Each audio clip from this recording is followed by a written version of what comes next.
Alright, back. It's a bit earlier than where we started yesterday, and we're not so tired, although we did get our booster shots, so we'll see how we do. Are you ready? Yeah. Alright, so, let's see.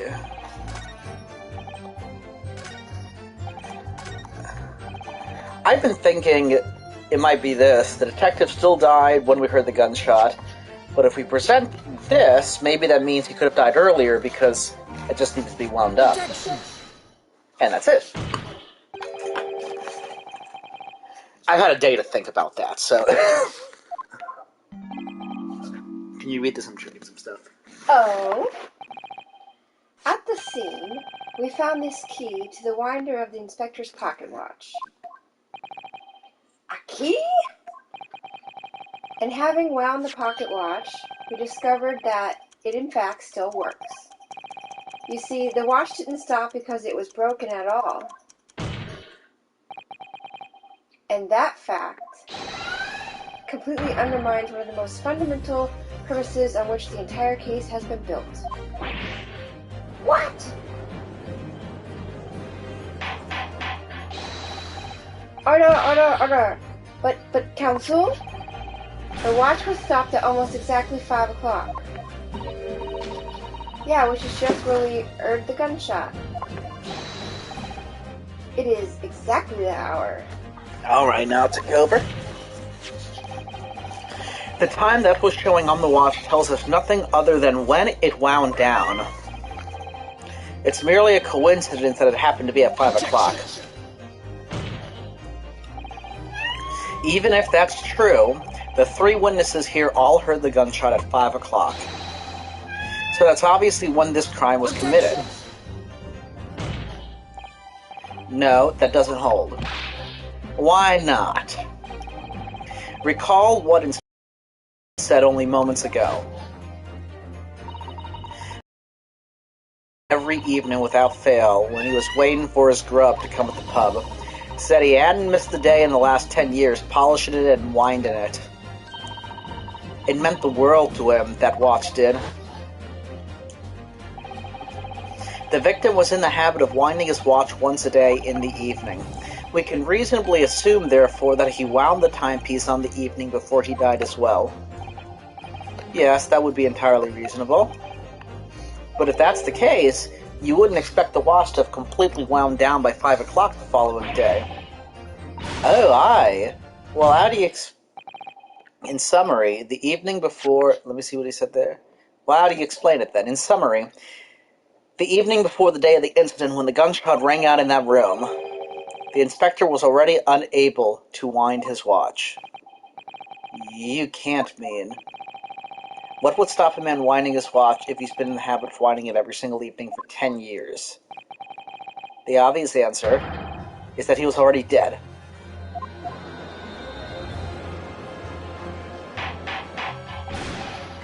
Order, counsel, that is a most extraordinary claim. Objection. Extraordinary isn't the word, it's absurd. You claim he was already dead the night before. Do you really think that Scotland Yard's coroner would have overlooked something like that? Ah, well, on that subject, there is something rather surprising. There's actually an omission in the coroner's report. The time of death is not noted. Ah, that's right. Wait a minute, you're forgetting that my legs went from under me when I kicked the door in. What do you mean? Like I said, I planted my hand in a dirty, great puddle of blood. Yes, so the victim's blood hadn't dried, it was fresh. He catches on fast, doesn't he? Objection. But that blood could be explained in any number of ways. It could have been put there afterwards. Some fresh blood could have been poured over the victim's body after he... Does my learned friend, wow, think that fresh blood is available on every street corner? Ah... Well, it doesn't necessarily have... It needn't necessarily have been human blood, of course. We've been told previously that Scotland Yard has no way to identify blood as human. The problem is currently being researched. At present, you are correct. It is beyond our abilities. So then, a chicken's blood could have been used, for example. It's certainly a possibility that it wasn't the inspector's blood at all. Look at her go! She's just on it.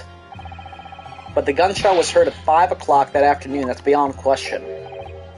Is it, though? What? Given that the time of death of the victim has already been called into question, it isn't beyond the realms of possibility that what these witnesses heard wasn't a gunshot at all. I think I know where this is going. Oh, please, what are you trying to say? Whose lot know what we heard? It was a loud bang that came from that there room. Now, you listen to me. A street seller's ears are his livelihood. I don't doubt your ears, sir, but all you can say with certainty is that you heard a noise. I like how the first person they have talk is the girl throwing fireworks. Eh? Explain yourself then, counsel. A noise that sounds like a gunshot could have been made with... Set goes off like a gunshot.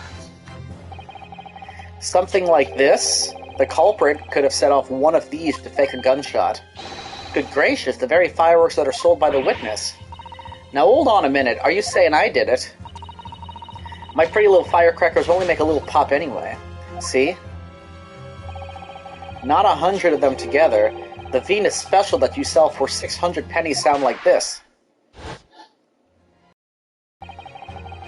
As the court can now attest, it sounds very much like a gunshot in fact. Ah!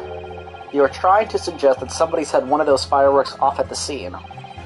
I'm suggesting that somebody knew the defendant was in the room at 5 that day, and sought to implicate him by creating a sound like a gunshot for these peddlers on Fresno Street to hear. But even the accused himself has testified that he saw no one else in the room at the time. Whether it was a gun or a firecracker, the only person present to cause that bang was Baruch von Zieks. One whiff of a match and my firecrackers go pop. See? That's why people like them. I fear for your fingers, simply. Recently, during my time here in Britain, I've learned of a very useful invention indeed. Something called a time bomb. Good heavens, a bomb? Yes, a device that allows you to blow up whatever you like, whenever you like. Mr. Naruhodo, I worry that your unfortunate phrasing there may lead to yet another international incident.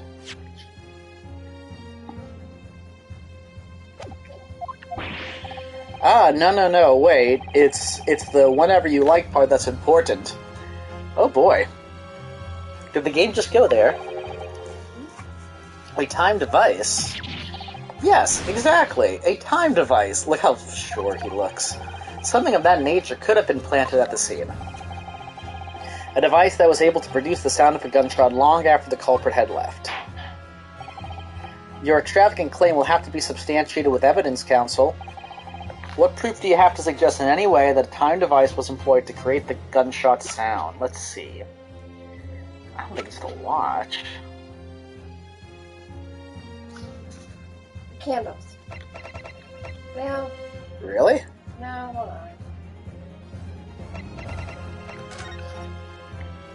I don't see anything in the picture, though. Well, the candles, because the other two burned after the person was shot. So, if he was shot and dead prior, and it went through him and hit the candle, there would have to be a significant delay for the other two candles to burn. But this is saying, what proof do you have that a time device was used? What were you thinking there? Watch, it's still the right answer, just for reasons we didn't think of. Well, I picked that because if a time device went off, the other candle has been shot, these continued to burn, and then you heard the bang. You think it was part of the time device? No, it has nothing to do with it, but it proves that from the time he was shot, there was a time delay. Well, let's try it then. Take that! Boom! I need to learn to stop doubting you, girl. As the court has already discussed, the tip of one of the candles in the candle was something, I didn't even read that fully, had been blown off. Indeed, because it was struck by the bullet, which presumably passed through the victim. I don't think that's possible, my lord. Not possible, why? Because of the scorching. There are gunpowder scorch marks clearly visible on the broken candle. There are? Goodness, yes. But is it not the case that there was also scorching of the victim around the bullet wound entry? That's right, there was, but as we heard earlier, scorching like that only occurs when the target is at very close range, a matter of centimeters from the gun. Ah. Which means that the scorching on the candle can't possibly be the result of a gunshot. You're suggesting it came from the fireworks. How can that be, eh? Well, what did I say, though? Watch it be the answer for a reason we haven't thought of? The fact that there's such visible scorching on the candle suggests that the fireworks must have been right next to it when they exploded. Or to put it another way, the candles and firecrackers were joined together. The culprit somehow attached the firecrackers at a point partway down the candle. After the killer had left the scene, the candle slowly burnt down along with the other two. That's actually quite clever. Until eventually it ignited the fuse of the firecrackers, generating a loud bang. But the other two kept burning, because... They didn't stop. Yeah. And that is how these three witnesses came to believe they heard a gunshot at 5. She concurs. Well, what a plot. And this implies that the victim could have died earlier than we've been led to believe, the previous day even. Now. Now just hold your horses. All us lot here saw the victim going into the building, remember? I couldn't forget the flame-colored hair even if I wanted to. The person you saw entering the building wasn't the victim at all. Consider this. Obviously anybody can wear a wig, so the person that these witnesses saw entering the building 15 minutes before the incident occurred could easily have been someone else entirely wearing the red headpiece. Someone else? Do you mean to say it was the same person who contrived the firecracker trick? In other words, Inspector Gregson's killer. How did he get out? Wow. That's what he's gonna ask. How did he get out then? Yeah. God, why is Kazuma such a jerk? Because he was trained by a jerk. Oh, very impressive, Ryosuke Naruhodo. Kazuma? I'm really quite amazed you've come this far.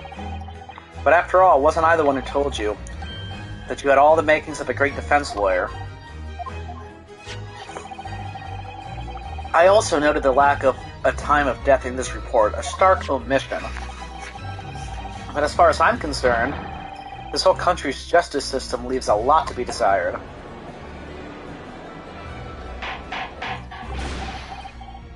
Order, order, order. Prosecutor Asogi, what on earth do you mean by that statement?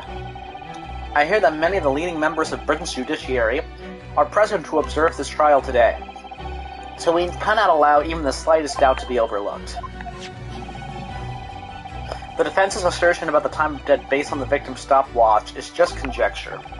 But while the possibility exists that my learned friend may be correct, we have a duty to explore it. Well, certainly, I would agree with you.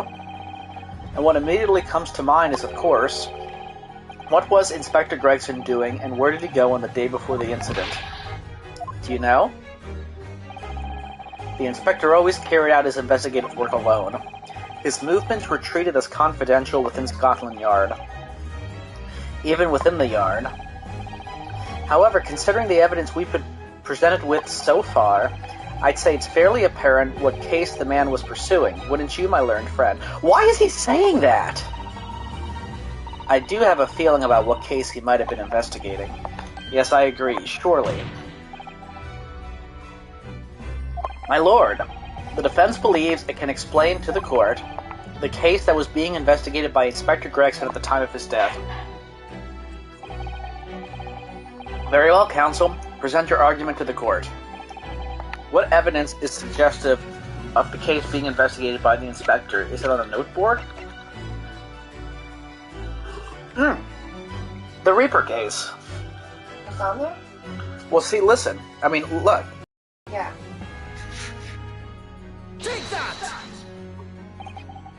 I can't say that I find your answer suggestive of anything in particular. Other than perhaps that it is utterly wrong, that much you have clarified most expertly. What? Congratulations, Rinosuke Naruhodo. You deserve a reward for that expert display. Really? I guess it's gotta be related to Professor then? I think, Mr. Naruhodo, there's one particular piece of evidence that really does stand out in showing what case Inspector Gregson was investigating. I thought that was it. I have the answer now. Did you say?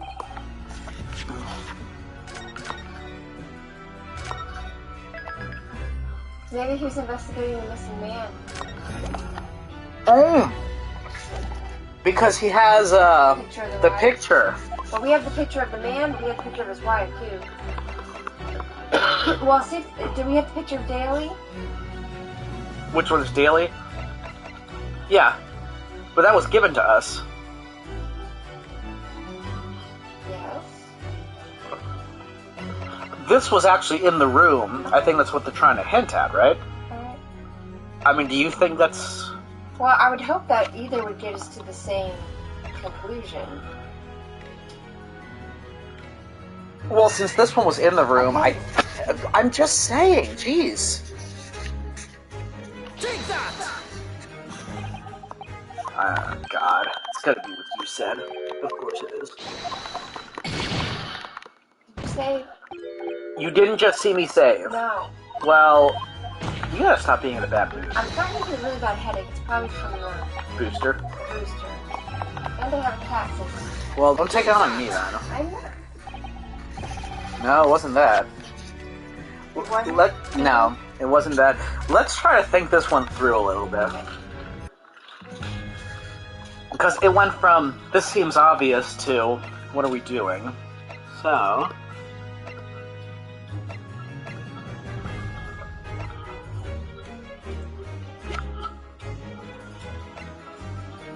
What evidence is suggestive of the case being investigated by the inspector the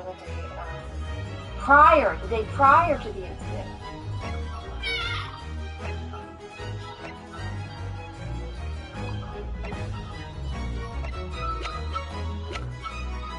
What about the newspaper, the Red-Headed League? Yeah, I wonder if that's it? Because there is something on the Red-Headed League on that thing. I believe this red hairpiece points to the answer. We might assume it was part of a disguise used to carry out an undercover investigation. Surely not, such a brightly covered hairpiece would only serve to make the inspector more noticeable. Yes, that's quite true. It would definitely have made him stand out in a crowd. Except, that is, in a crowd of gentlemen from the Red-Headed League. The Red-Headed League? So, you've already worked it out. What on earth is this all about? Is there such an extraordinary league of gentlemen? The Red-Headed League is currently under investigation for a grand deception. A deception of what nature, Council? They've been targeting red-headed men across all of London and tricking them out of small sums of money. 2 men were arrested for the misdemeanor only yesterday, in fact. Ah, Sholmes, good job. My lord, the defense calls for those 2 men to be summoned at once. 2 redheads?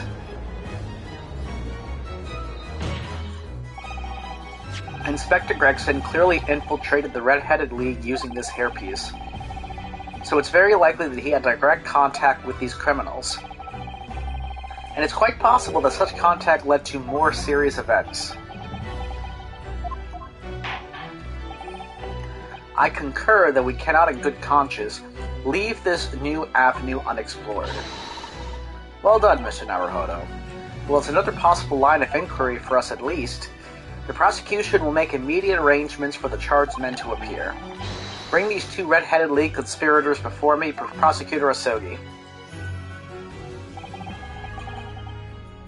At once, my lord.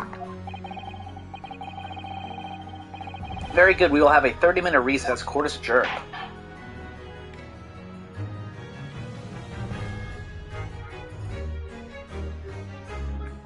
Ruh-roh. I thought one of those people was a woman. When they were first talking about, I don't want to go to jail. I thought those was a lady. looks like a younger person, so I can kind of... a boy. Like a young Yeah. teen.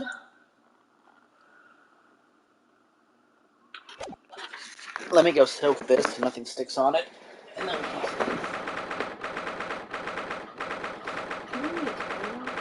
Tylenol? Want to get you two? One's fine.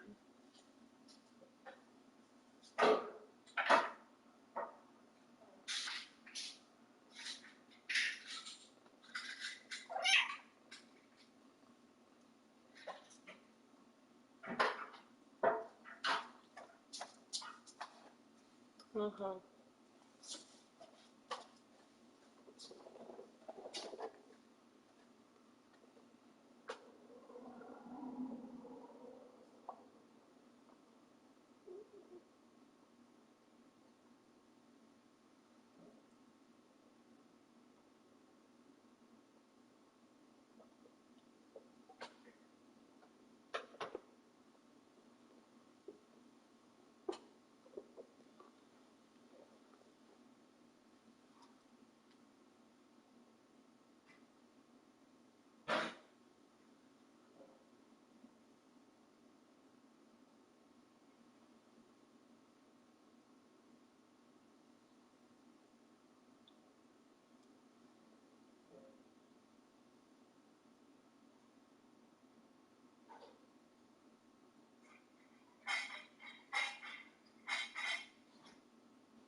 Alright.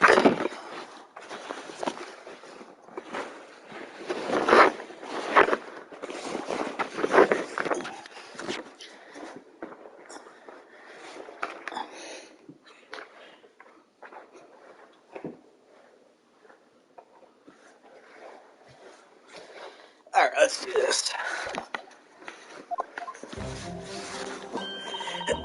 Oh, there you are, Odo. What kept you, my dear fellow? Hello, Mr. Sholmes, Gina. You sure about what you said in there? That the boss, actually died the day before? It's pretty hard to swallow. Yes, I was shocked by the revelation too, Gina. As was I, possibly more shocked than both of you. It's not a competition, Mr. Sholmes, but I was more shocked than all of you put together. This is the autopsy report in question, is it? Yes, it's strange that there's no time of death noted. I suppose there's a simple explanation, or perhaps it was the deliberate omission. Oh dear. If it was deliberate, it puts me in mind of the last case we worked on in Dr. Scythe. I know. Anyway, it seems that on the day before Lord Von Zieks discovered the body, Inspector Gregson was investigating the Red-Headed League, so perhaps something happened between them. Come to think of it, you had trouble with those League men too, didn't you, Mr. Sholmes? You were taken in by their trick. No. Naturally, I wasn't taken in, as you put it. My sleuth-hound interest was merely piqued slightly by the rare scent of a weekly 4-pound income. And that scent masked the underlying scent of deception, I suppose. The two criminals in question are the pair we saw being arrested yesterday, aren't they? I have a question. Yeah? All of a sudden, Sloan seems strapped for money. Is somebody extorting him too? Like someone was extorting not the Undertaker, but the doctor, and she was paying for all those scalpels. Well, I don't know. I guess that's possible, but I feel like it wasn't all of a sudden. Like I feel like he was talking about rent last game, if I remember right. Anyway, I might not. That's right, Suze. And it was me what took him in. Thanks to a tip-off by a good law-abiding citizen. Indeed, yours truly. So it's going to be that pair in the witness stand next, is it? Something doesn't quite make sense to me, though. The day before Inspector Gregson was found, you hadn't had trouble with the Red-Headed League yet, had you? Why would the inspector have been investigating them? Well, the likely explanation would be that Gregson's own sleuthhound interest was piqued by the rare sense of a weekly £4 income. Don't tar him with the same brush as you, Sholmes. Yes, well, then there's the whole issue of Inspector Gregson being investigated by Lord Von Zieks for some reason. The Reaper, the Red-Headed League, Inspector Gregson, Lord Von Zieks, and Kazuma. I feel as though he knew we arrived at this point somehow. Gosh, I think you're right. What's he really trying to achieve here today? All the answers will soon be revealed. Observe the time, my dear fellow. This recess will be over very shortly. Yes, you're right. Kazuma was determined that he should be the one to prosecute this trial, and he was determined that I should take the defense. Just what is it that he's hoping to make me see, I wonder? I get the feeling we're a long way from the end of this trial yet. Are you ready then, Mr. Sato? Yes.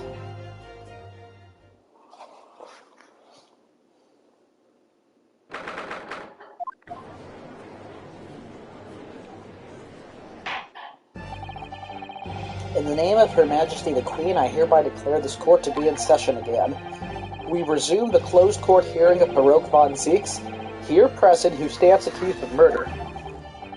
Now then, Prosecutor Asogi, my lord, have you summoned the witnesses as requested? Yes, the 2 members of the Red-Headed League who plan and carry out the deception. They arrived not long ago from the local prison by police carriage. Very good. Bailiff, usher the 2 men into the courtroom.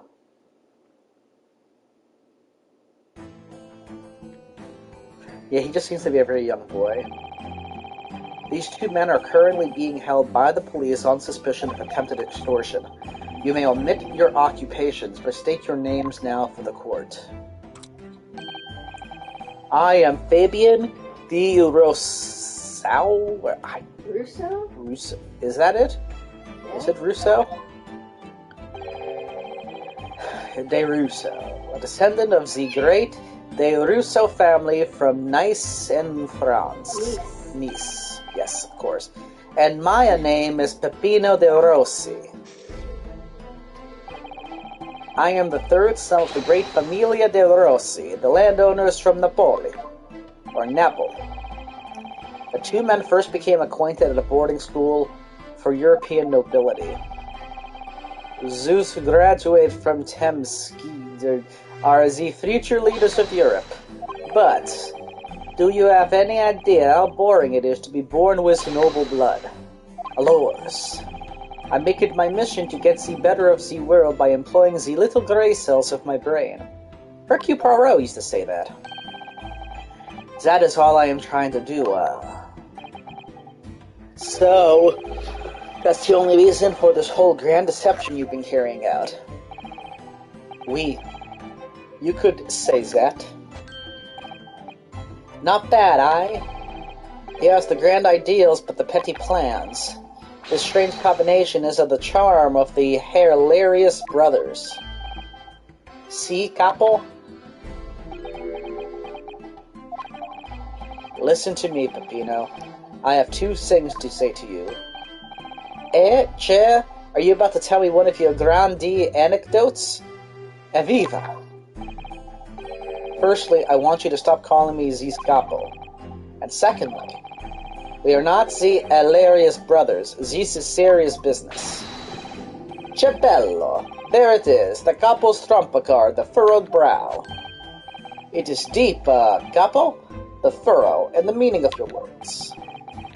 The court has been led to believe that under the banner of the Red-Headed League, you have conspired to swindle money from unsuspecting members of the public. Is this true? Oui, c'est ça. What exactly was the nature of this deception by which you plan to defraud? Alors, I will explain it. No, Capo. Leave it to me. As you see, we both have the vivid red hair, no? At school, you were teased for this without pity. The capo here, he was many times behind the schoolhouse, crying like the Trevi fountain. Whee! Those dogs, one day the world will respect us redheads. Every night he would bury his head in his pillow and weep for his... C'est bien, Peppino, enough. I will explain the rest. The first step was the newspaper advertisement. A week for the injustice. About 1 week before the plan was put into operation, we listed the same notice in every paper in London. Yes, we saw that notice. It was this one, I believe, entitled To the Red-Headed League. Oui, c'est ça. I am honored that you have seen it. It states that the only condition for joining the League is having flame-colored hair, and that if you satisfy the interview panel and are admitted into the League, you could receive a weekly income of £4. I actually I seem to remember the Red-Headed League being a fraud in the story as well, where a guy comes for the Red-Headed League and he comes to the address and he looks up and he sees like a laundromat or something. On the date specified, red-headed hopefuls gathered in droves at a park specified in the advertisement, and from each person present, this pair took an application fee of 5 shillings.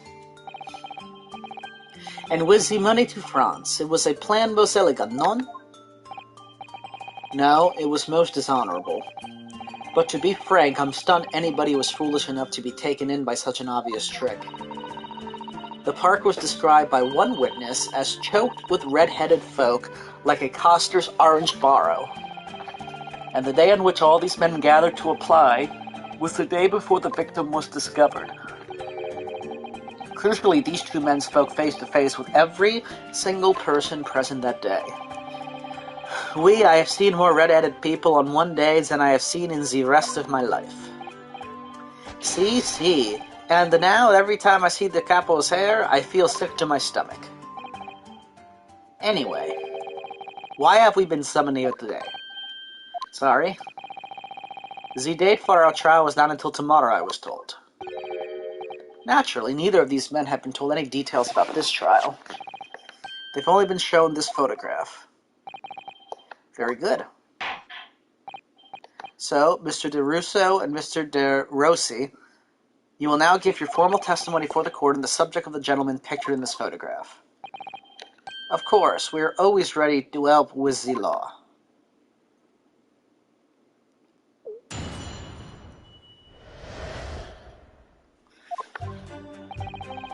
We had more than 1,000 red-headed people assemble in the park on Lime Street that day. But I don't recall the man in this photograph. Aye, Capo? No, I don't remember him. Obviously he's dead now, but I assure you he was not in the park.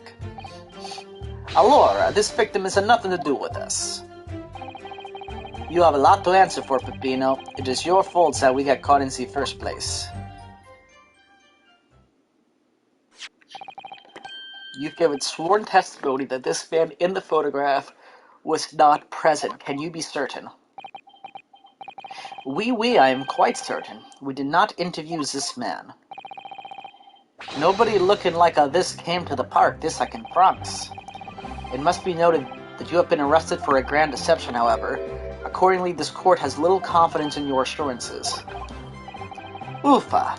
With this attitude, we get to know her, huh? He's really a sulking...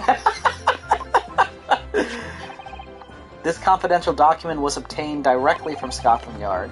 It records an entry from the inspector's private diary dated the day before the incident. It reads... What? The tree just fell over. I just heard a noise. Oh. Maybe She's talking about a Christmas tree. Well, the devil's in here, so...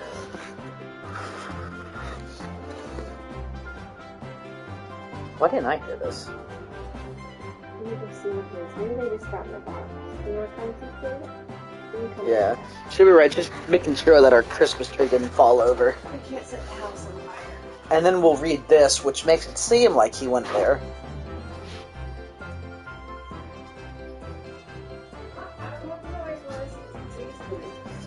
That's the thing, I didn't hear a thing. Poor baby kid. I had to get disrupted on a field trip, didn't we? So, the diary entry reads, Lime Street Red-Headed League undercover. Ah, I have the answer. Maybe there was another similar event in the park on the day in question, That is ridiculous. There's no question that Inspector Gregson was investigating the Red-Headed League. Well, maybe they don't recognize him because they think that guy actually has red hair, and they haven't seen a real picture of him. Which means it's quite possible that's when he was killed. Very well, the defense may proceed with the cross-examination now. Ah, yes, my lord.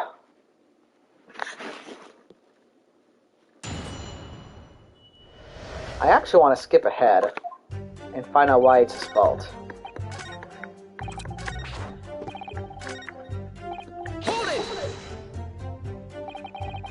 What do you mean by that? Cavolo, you promised not to say, Capo? After we had taken the money that day, we should have left the country. That was my plan. I left the purchasing of the tickets for the ferry to Dunkirk, or they go into Dunkirk, to my companion here. But he bought them for the wrong day. Oops.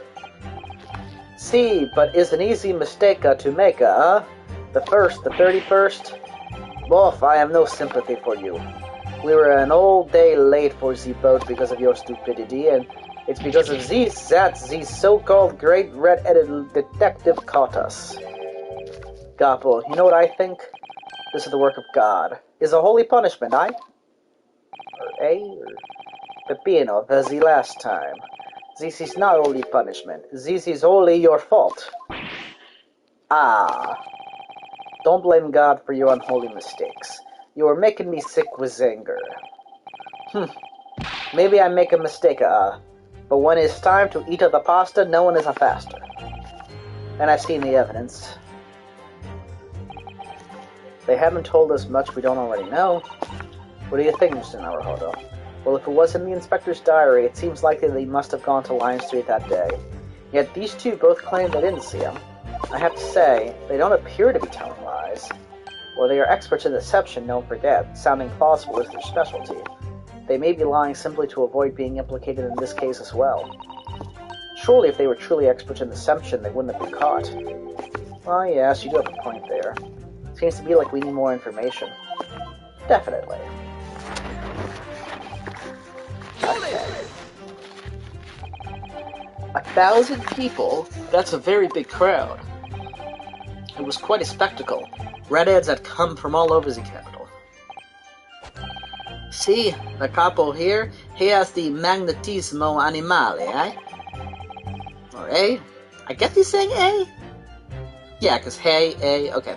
Nobody else could attract us so many people. If I could be born again, I would be the capo. All those people wanted was the money, Peppino, the £4 per week. Are you suggesting that you spoke personally with all 1,000 applicants? Oui, that we did, because every one of them paid us 5 shillings.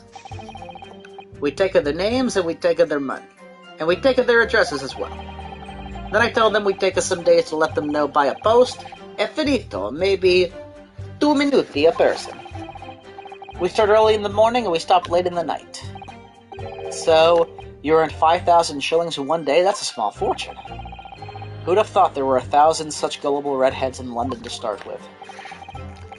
One of whom was a great detective with chemically altered hair. That is true. He doesn't look at all familiar. No, I don't think so. And the wig, He was trying to trick us. I do not like the people who are trying to trick the other people, says the con artist. If between them they interviewed 1,000 people with red hair, it would be unreasonable to expect them to remember every face. No, signore, I may be small, but my memory is very large. I never forget a thing. In my opinion, I do not think this man was in the park. But he's not going to give the court a definite, it seems. Capo? You didn't see a man like this, huh?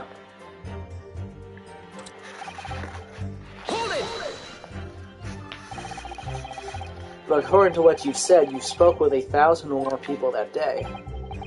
Please, that's true. My eyes were burning by the end of the day. Surely then you can't actually remember every single face. How are you so certain that this particular man wasn't present? Normally the red hair is very distinctive, eh? But not when you have 1,000 redheads crowding around. Then it is just an eyesore. But if there was some other information you could have given us, maybe then we would recall. That is not the line, Peppino.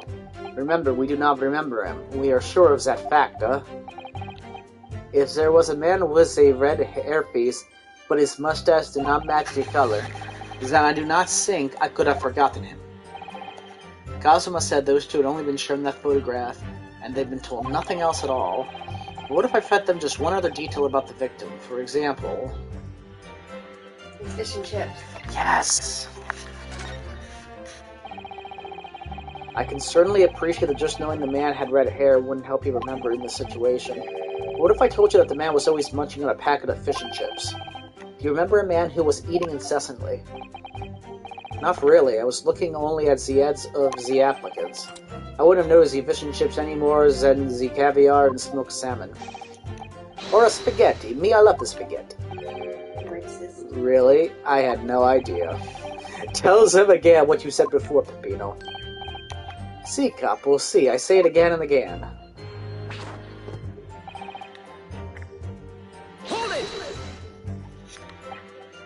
We only have your word for that. See, but what else can we do, huh? True. Oofa. We are not having much of fun these days. First we are arrested, then we are shown the horrible picture of a dead man, and now you question every single thing we say. We are the victims here.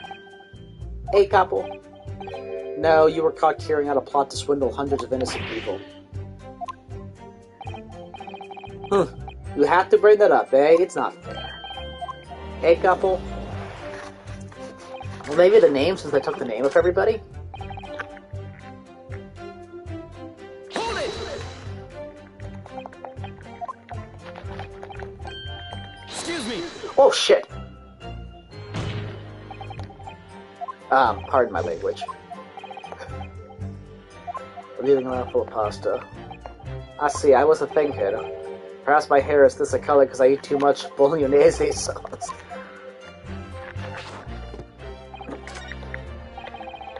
I accidentally pressed the right, so... Yeah.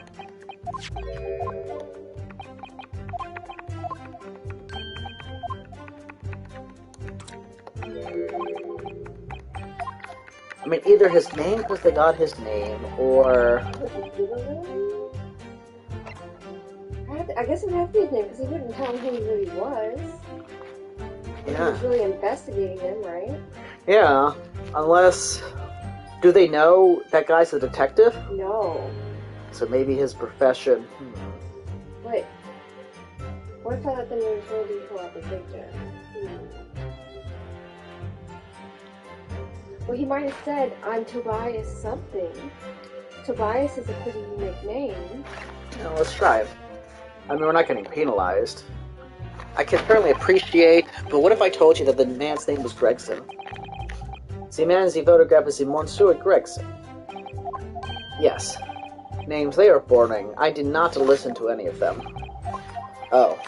It was not a real interview, it was just for a show. Why would I remember the names? That's true. But you wrote them down, didn't you? That's right, this changes nothing. The man in the photograph is not Seer, as I have already said. I see.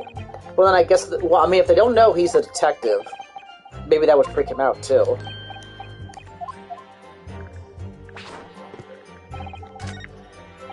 Hold it! I really thought it was going to be the fish and chips. Me too.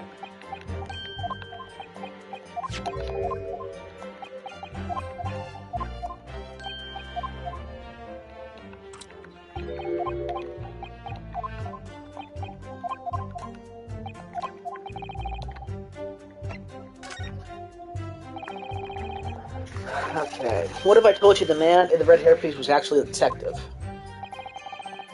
The man is he photographed a detective? Yes. It would appear he found your notice in the paper suspicious and decided to investigate incognito. Sorry, but this changes nothing. Oh, but it Excuse me. does. Something to add, Mr. De Rossi. That smile, man, this guy. Okay, see, I am always adding something. Parmesan, olive oil, pepper. What I mean is, did you not agree with your friend's last remark by any chance? And what did he just say about the detective? Yes, that. Keep your mouth shut, Peppino. You have said enough already. But why, Capo? What is the problem? There was a... I am an inspector from Scotland Yard.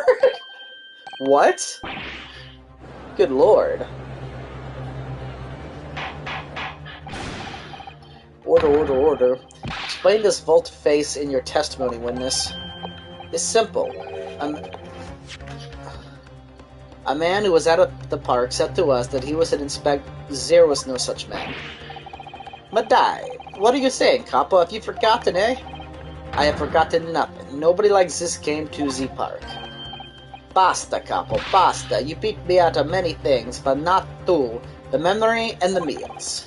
Like I said, when it's time to eat the pasta, no one is a fast. But you are inferior to me in every other way, so shut up. The short guy seems so innocent. The tall guy seems deliberately like he's not saying anything. Ooh.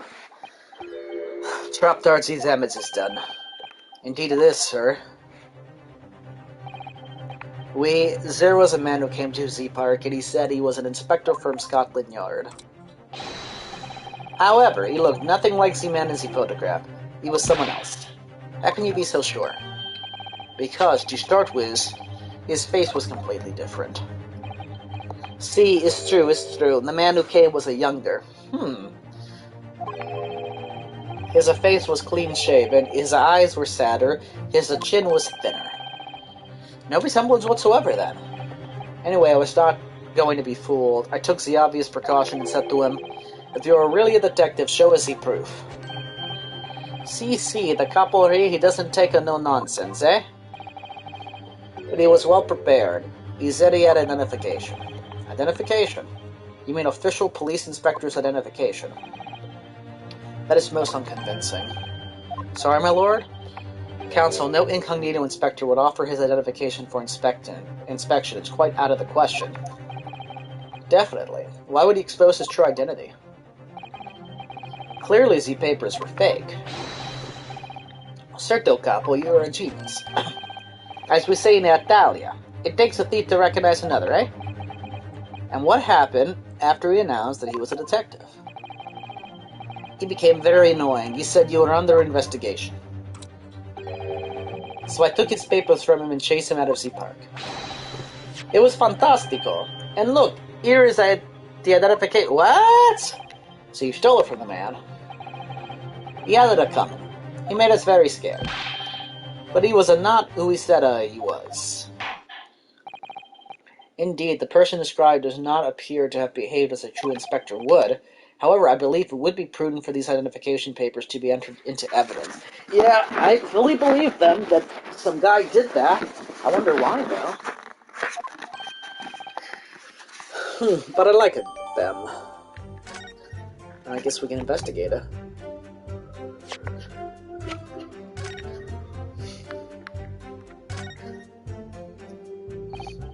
Well, I suppose we should see what this inspector's identification looks like inside.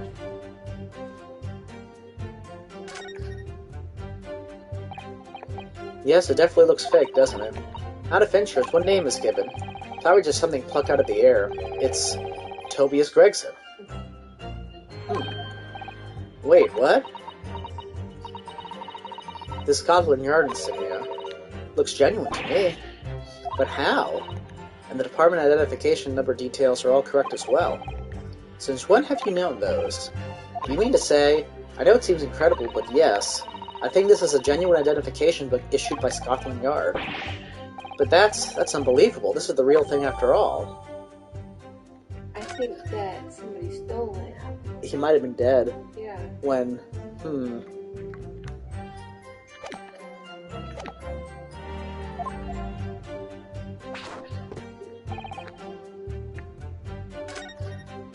them the picture of Daly.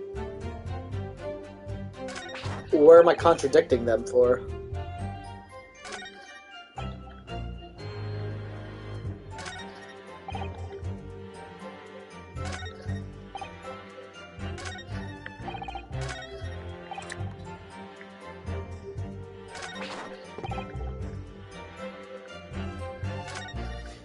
Let me press in here again, just because now we don't have to show anything else.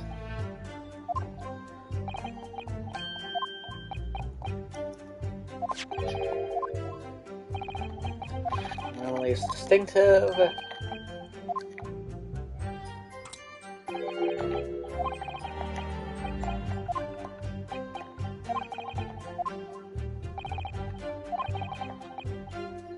What? But we just went through this.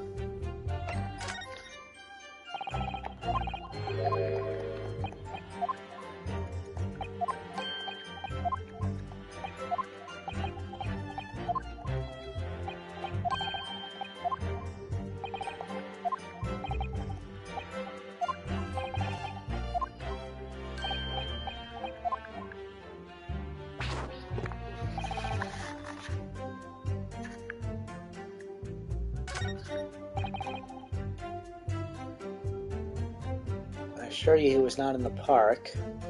I mean, maybe... Objection! Yeah, because it's a real thing. I wonder if I could ask you to examine this identification but very closely. Miss Lestrade? Why Miss Lestrade? What is your intention here, Counsel? Is this really a fake or is it genuine? That's the question. Which we can't answer ourselves. Don't be ridiculous. No Scotland Yard detective would allow his or her identification to be stolen. That is the boss's, no question about it. It can't be. As I suspected. The undercover detective who attended the Red-Headed League's enrollment on the day in question was the real Inspector Gregson, carrying out an incognito investigation. Zulors. Or he's dead. Yeah, and that's the thing, maybe we just don't know that yet, but we wouldn't be able to ascertain. That's really his credentials. Yeah.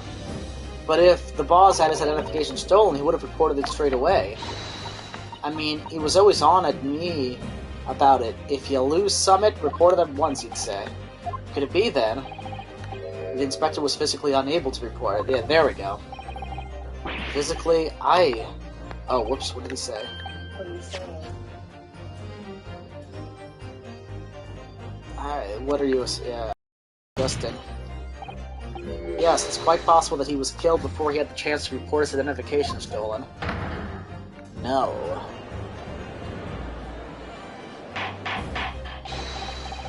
Order. The defense posits that the victim was killed the day before his body was discovered at a different location. Do you two have anything to say about that? I know nothing. I done nothing. Pull yourself together, Peppino. Mon Dieu, you can behave a little more like a master criminal than that, no? Now I wish I had returned to Italia. Stop crying, Peppino, please. Otherwise, Lume, stop your whining and start talking. Well, I believe the court. I know nothing. I done nothing.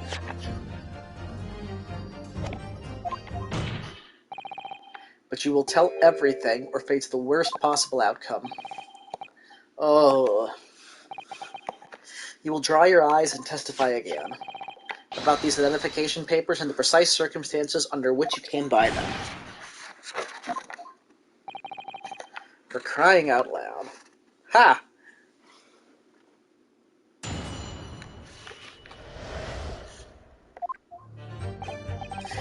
The truth is, we took him prisoner and kept him for the night at our secret hideout. Whoa.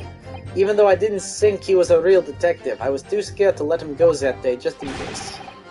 We took the man's identification from him and shut him in the next room next to ours.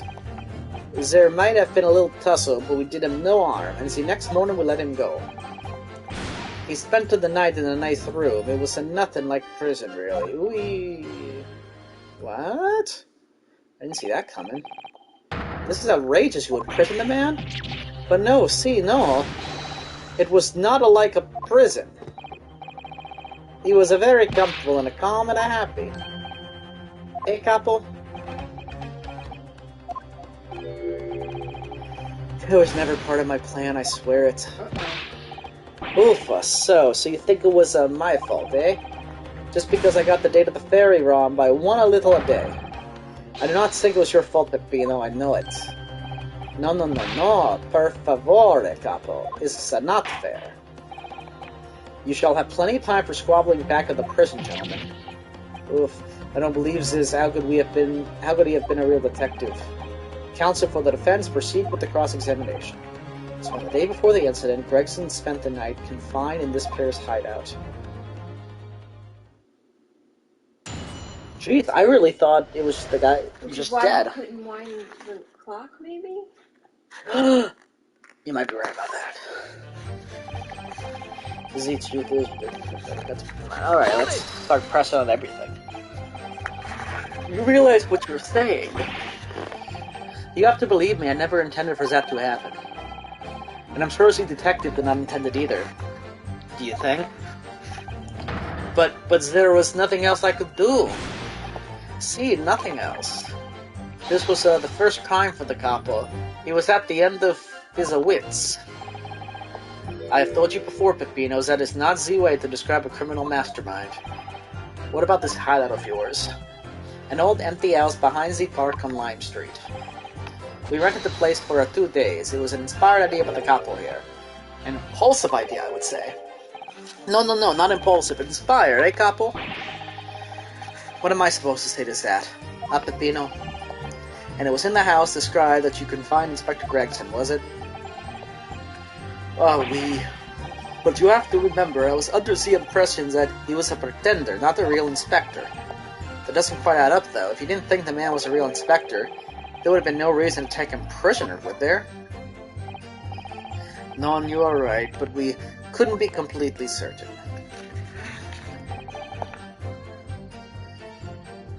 Hold it! Too scared? Why? Because why had he come to the park? We didn't know. There was a chance that he had seen through my plan. And if that wasn't the case, he would go straight to the police station to blow the whistle on us. Even if he was just feigning to be an inspector, he's up to no good, without a doubt, I think most people would agree that it's you two who are up to no good. Well, see, you may be right, eh, capo?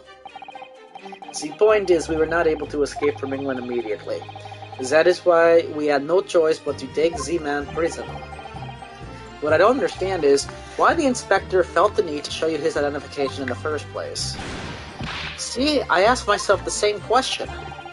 We were writing down the names and addresses of all the people who we took 5 shillings from that day. I have forgotten what name he said, but the address has startled me. See, address Scotland Yard Homicide Division, he said. What? He probably didn't like your face, Peppino. Anyway, I was not rude, I just politely asked him why he had said that. And that's when he started to say he was an inspector. Not long afterwards, he took out his identification. What was Inspector Gregson playing at? Tell the court what happened next. You took him back to your hideout, you say. See, we did it. Hold it!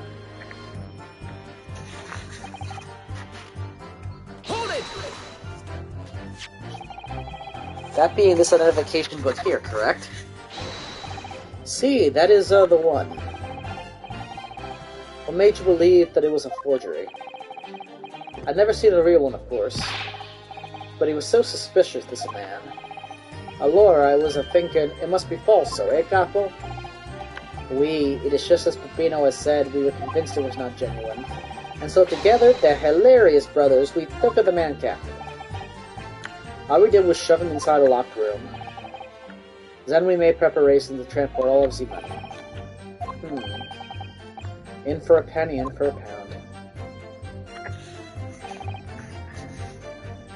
Hold it! What do you mean by a little tussle exactly? Boff, it was nothing, just a minor incident. The falso inspector, he was a real piece of work. Hey, couple. What happened? Oof, it was a disaster. We gave him a nice room, and what does he do? In the middle of the night, he tries to escape through the ventilator. Can you blame him? We chased him, bien sûr, and we caught him again.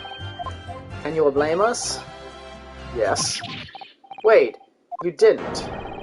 Shoot the man in your haste, did you? Zoot! Who do you think who they are? Of course not. I simply caught hold of him again and took him back to the room. Excuse me! Mr. De Rossi, is something wrong?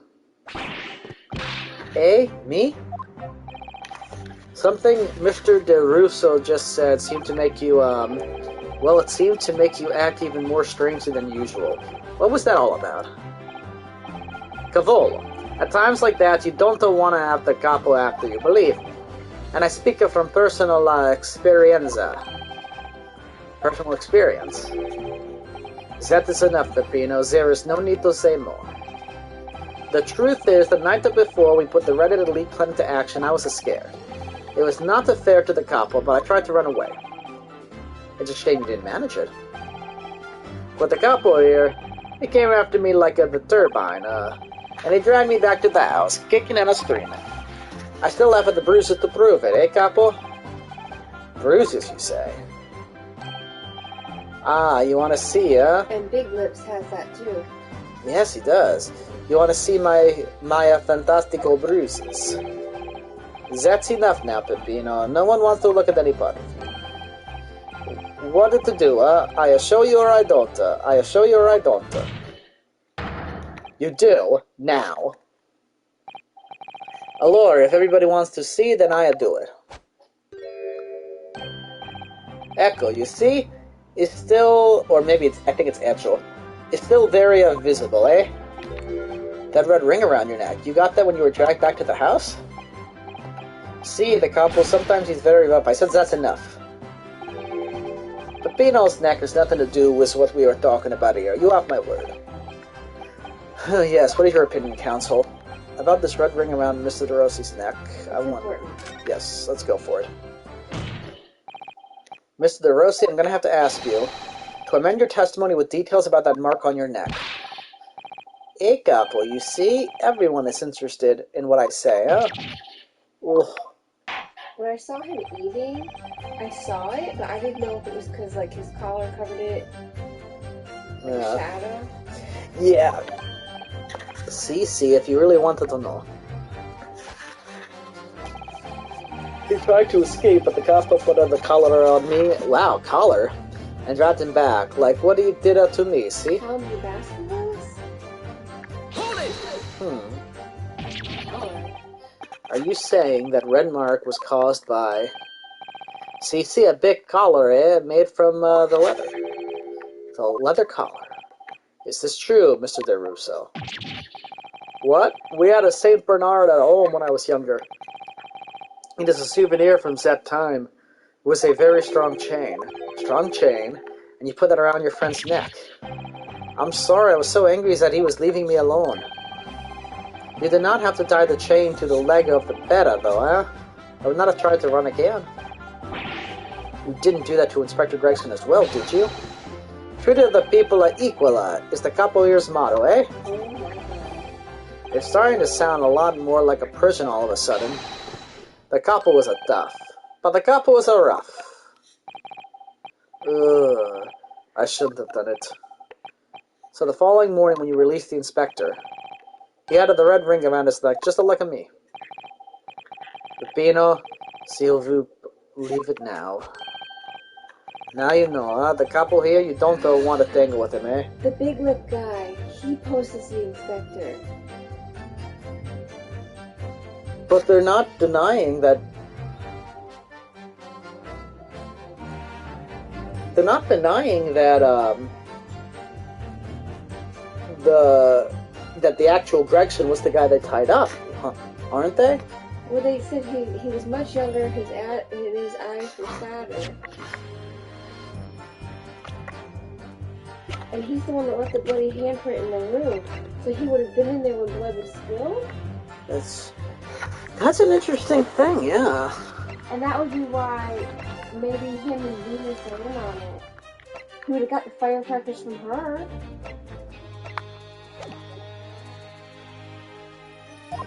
And she set it back up. She said, I wanted to see if there was anything worthwhile underneath there. All I got was his pocket watch. I don't know, we'll see. I like how you go from this to back to him crying.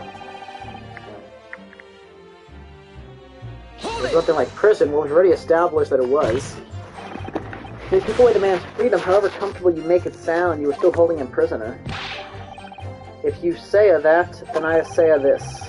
There's something that takes away our freedom too, the lack of our money. So we are the prisoners as well, all of us. Huh? No money, no freedom, that is the truth. It'll making me mad, and it'll making me sad. What can we do? Well, if you feel so disenfranchised, take money to court. It will cost you, of course. Oof, but there you have it. You see, that is why we need the Red-Headed League, to fight for justice. Perhaps he has a point. No, Mr. Naruhodo. All we did was give the man a comfortable place to sleep for the night. And you say it was a prison, huh? Perhaps he has a point again. No again, Mr. Naruhodo. You should have heard him snore. Madai, if anybody was disturbed, it was us. Not much to go on, really. Testimony does make me wonder, about this pocket watch belonging to the inspector, I mean. Yes, the one he treasured so much, apparently.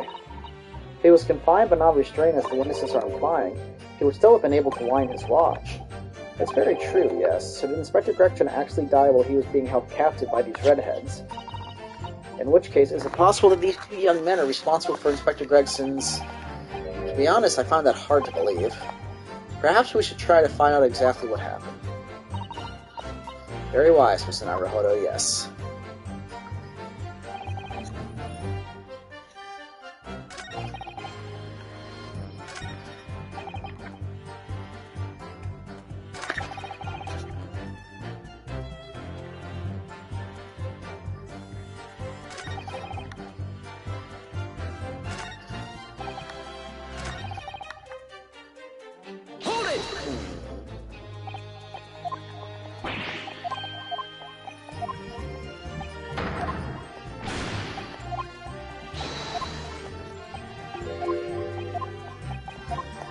No, I don't see anything here.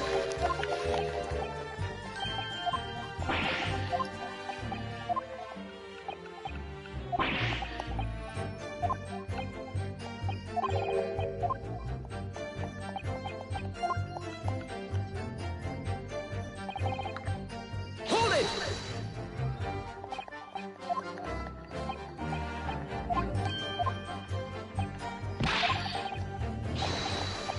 Up to no good. You guys are up to no good.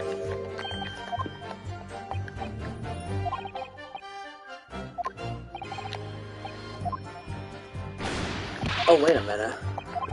Wait! I think I might know what to use.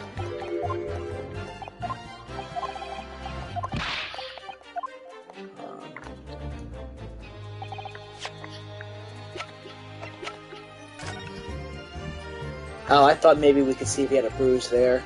Because if he didn't, we could say, but there's no bruise. But I don't see a bruise.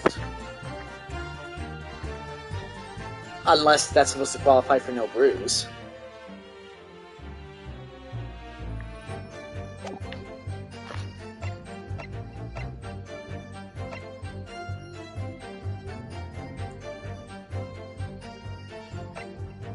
Oh, look, I'll talk to your book and see what's going on.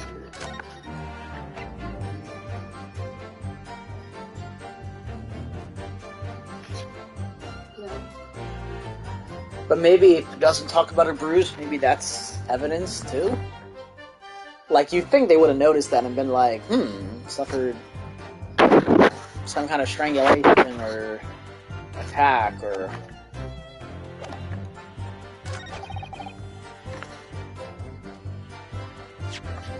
That's the only thing I can think of to show that he didn't have anything.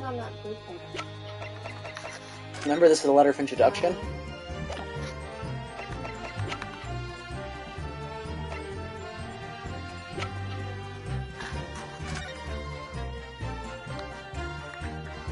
I mean, I don't see anything there, but...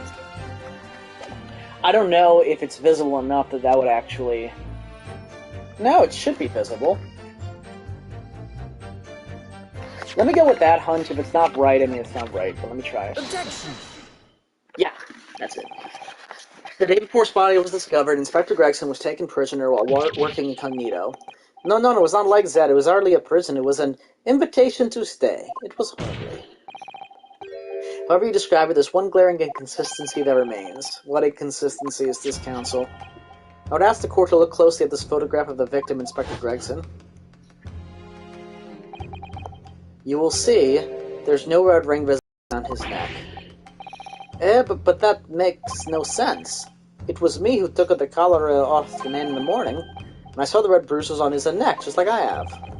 Given that the mark is still clearly visible on this witness's neck, we expect to see bruising on the victim, who was put in the collar more recently than Mr. DeRossi. Indeed, this is most peculiar.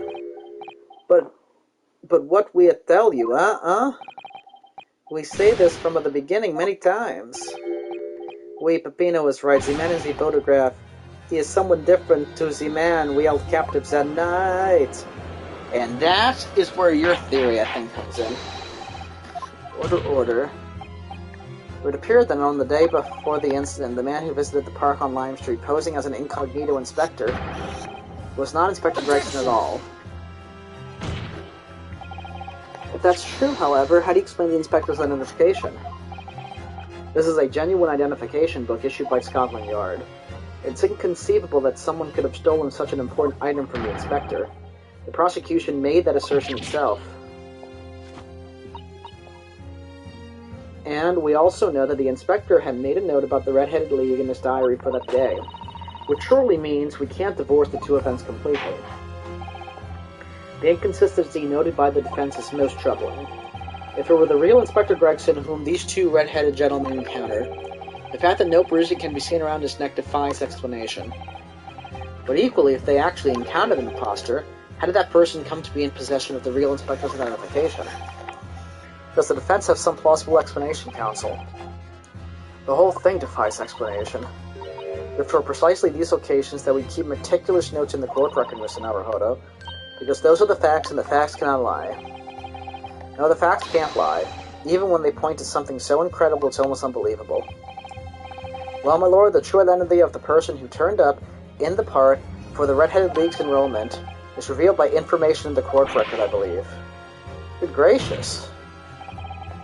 Very tantalizing, Mr. Naruhodo. So why don't you help us all to see whatever truth it is that you've apparently seen? Who exactly was this inspector that appeared before Mr. DeRossi? An imposter. That's where we're going. We're going to go with yours. Though it seems incredible, I admit the undeniable facts point to only one thing. Since no bruising can be seen on the victim's neck, the person who these two red-headed men took prisoner that day cannot have been Inspector Gregson. In other words, your whole argument up to now has been a waste of time. On the contrary, I haven't finished. What? There's no bruising on the victim's neck, so the question immediately posed next is, who exactly was this man in the park on Lime Street found to be carrying Inspector Gregson's identification?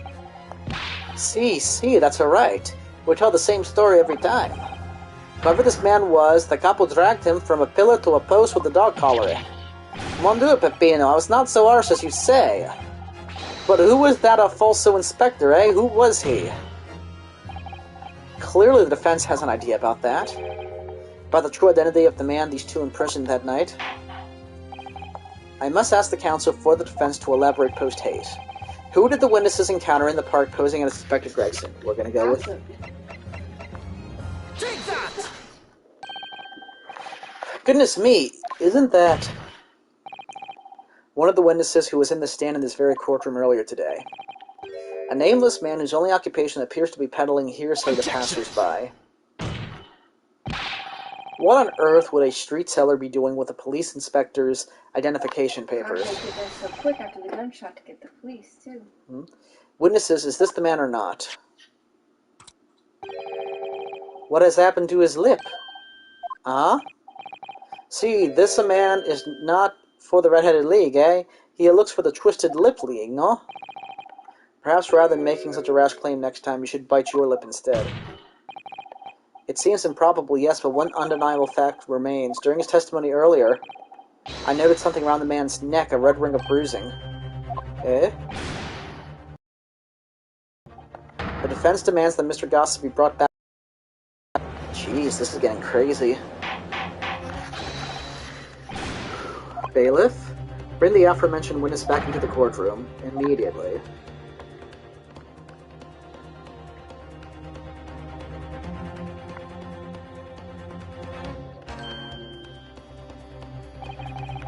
Well, I never. An undeniable ring of bruising indeed. And identical to that of the witness beside him. So what's going on here, eh? I always had this knee. It's a birthmark, isn't it? A birthmark, you say? I assume the reason you've been recalled to the stand has been explained to you?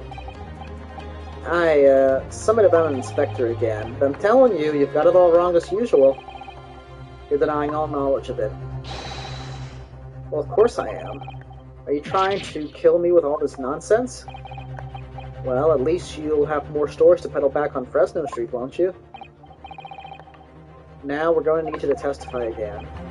And you, Mr. DeRusso and Mr. DeRusso and Mr. DeRossi, I'm sure you'll cooperate, won't you? Do we have any choice? We are in bigger trouble, eh, Capo? That's quite enough dilatory chatter. Proceed with the testimony. What is going on? Because even if we think it's that guy, we still don't know anything. The man who claimed to be an inspector that day was definitely not this man. He's right, see? You think we would have forget those grand lips, huh? I never leave Fresno Street, alright? I've no interest in any red-headed league. I'm all alone in the world, me. I've no kinfolk or nothing. Why would I be involved in something like that? Just look at me, eh? Does it look like I could carry off a disguise with a face like this?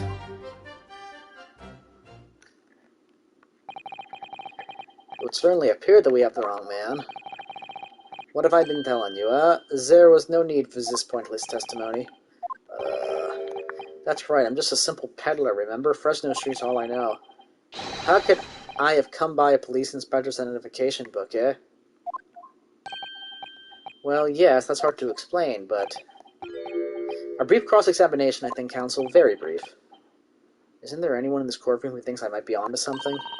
I stand steadfastly at your side as always, Mr. Naruhodo. Well, that's because you're the, most awesome character.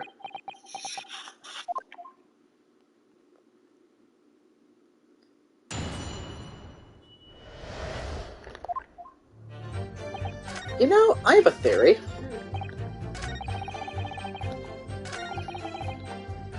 This guy is him? Maybe that's why he's gone missing? I don't know what happened to his... Yeah, but, look how the hair's similar. Look at his hair. Notice those strands popping to the side?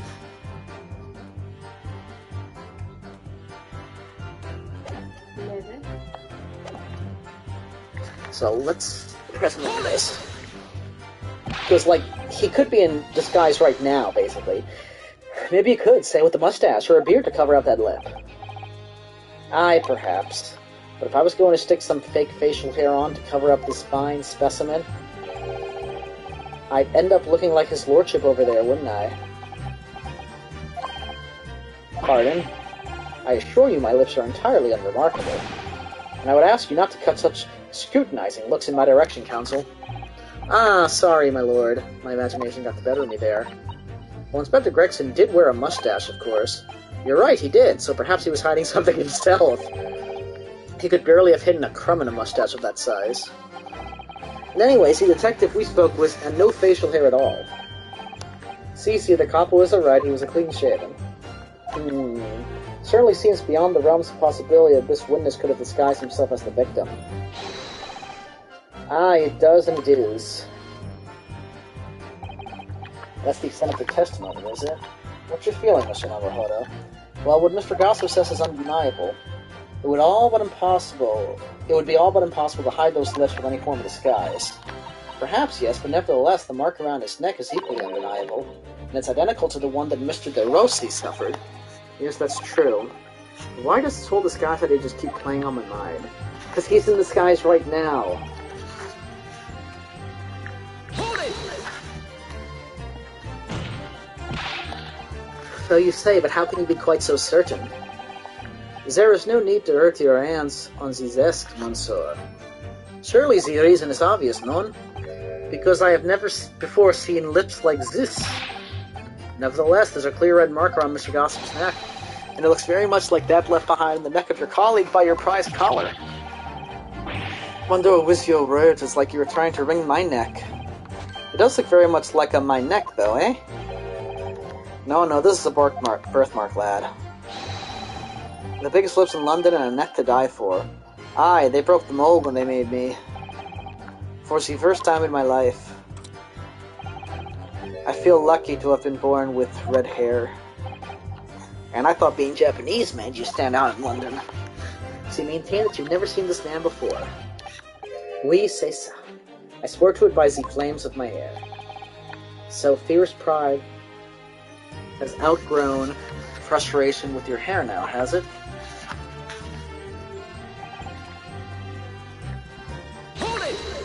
Because it makes a big deal with the lips, but the lips could be part of the disguise. Well, yes, I don't imagine I'll forget those lips in a hurry, either.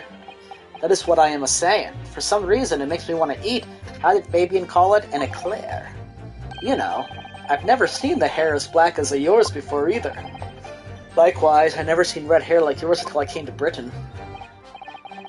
See, maybe it's a nationality trait, huh? Maybe all the people from this man's country have the grand lips. No, lad, I was born right here on Fresno Street and I've never left.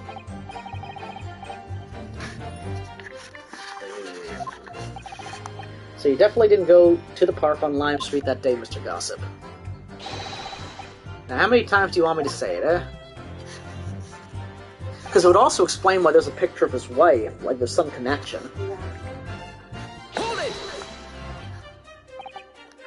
So, you've heard of the Red-Headed League, had you? You don't get a name like Gossip for nothing, eh? It's my business to know what's going off in town. I sold that tasty tidbit to a fair few redheads that came past me. Just between us, I even got Sandwich to cup up for it. Well, he does have a very red nose, if that counts. Who knows? That's so tough. But as you can see, my own hair has not got a hint of red in it. And in any case, Fresno Street's my patch. You won't catch me sidling off to other part of town. No, sir, not likely. Excuse me. Mr. DeRusso. Ugh. Ah, oui, can I help you? Did Mr. Gossip's words just now lead you to remember something relevant, perhaps? It was the other day when I was looking for a place near the park, a small house or something. To be the headquarters of your Red-Headed League, yes. I visited an housing agent on Lime Street, and there I saw him. This man was paying money to the agent. What? Mr. Gossip with a housing agent? Oui, he had some kind of contract in his hand, and they were clearly discussing terms. But no, you're mistaken, chum. I've never left Fresno Street, me. Like I said before, you've mistaken me for someone else, someone with the same face. No, the cop was right, I remember it too. He was paying the man with the banknotes. Notes? Like I said, that wasn't me. I was curious why this man with the dirty clothes had so much money. So I looked at the name on the papers. And what name was written, Mr. Gossip?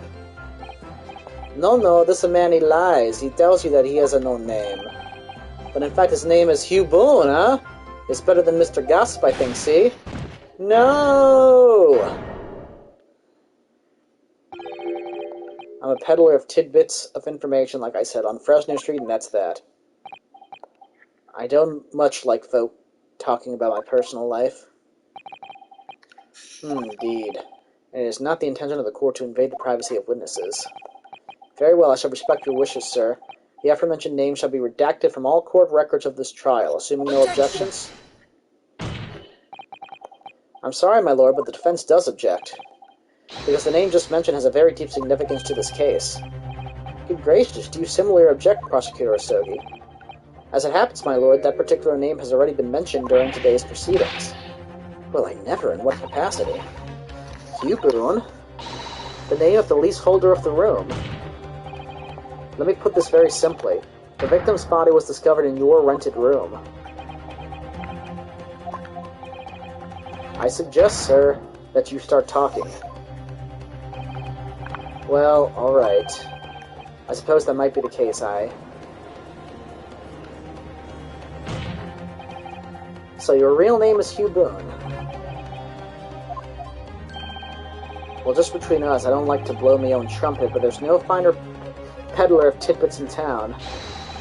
So I happen to be able to afford a grubby little room in a falling-down backstreet townhouse. You do? And once every 6 months, I go and pay the rent to the agent on Lime Street. I remember now. There were 2 vulgar redheads in there last time. If either of us is a vulgar, it's not to me. Sink again, Peppino. Why didn't you bring this up before? It's like I told you already. I don't like talking about my personal life. I'm a tidbit peddler as far as everyone else is concerned. No fuss. You will update your testimony to include this most surprising revelation, Mr. Boone.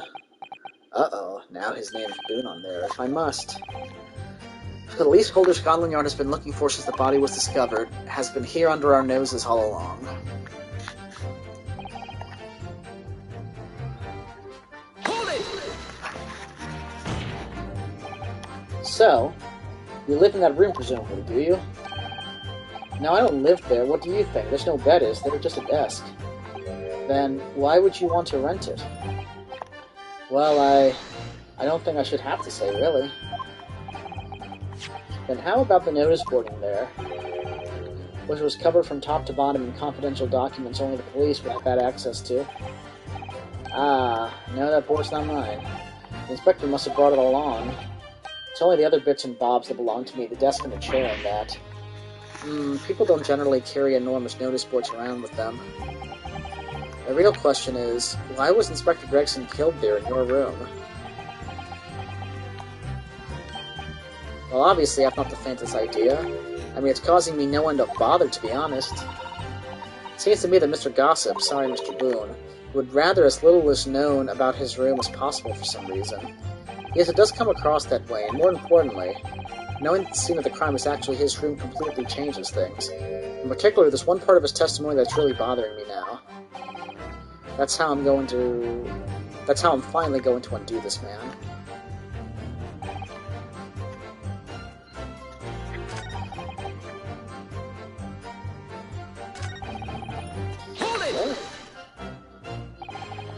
You mean you have no family? No, none at all. So I spend my days on Fresno Street peddling tidbits to passers-by. Hoping, just between us this is, that eventually someone else with lips like mine will come along. I don't think so. You may be right. Anyway, that mark on your neck is just too much of a coincidence for us to ignore. Well, what's a fella to do then, eh? If you don't believe me, we're at an impasse. And there's nothing I can do but flick me lip. It looks like I'm not going to get anywhere here unless I can produce some proof. You're basically saying I got dressed up and posed as some fancy imposter, aren't you? Well, it's beyond me how you think I could do that. Hold it! That's what I'm thinking too, yeah. Because since he says all that's his, what's that picture doing there? Maybe you could say with him. Oh wait, I already did that.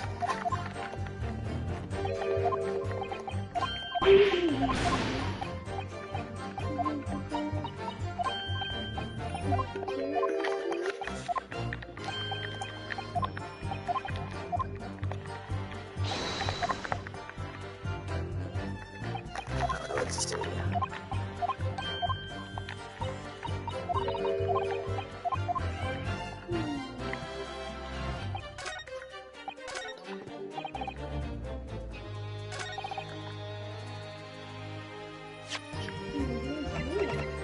Objection! Yep, that's it. If you have no kinfolk, as you put it, and explain why it is that among the sparse furnishings we found this photograph in the room. Ah. I presume, as you've been renting the room, that this photograph belongs to you, does it not? Oh, well... Mr. Boone, drop the pretense and tell the court exactly who you really are. I don't know what you mean. I'm a peddler. I keep telling you so. I really don't need to bother... You really don't need to bother with me. Please, just leave me alone. As the man says, leave it alone. Whatever the truth is about this man's life, it has no bearing on this case. Because it's simply not possible that he impersonated Inspector Gregson. How can you be so sure? Just look at the man. No amount of disguise could ever hide those unmissable features. But what if we were to look at this the other way around? What do you mean? Yes, counsel, what do you mean? Well, there's no denying that Mr. Boone's lip is very prominent indeed. But consider the possibility that his prominent lip is itself part of an elaborate disguise. Then hiding that prominent feature, in other words, revealing his true face, would make an utterly impenetrable disguise. Wouldn't you agree, Mr. Hugh Boone?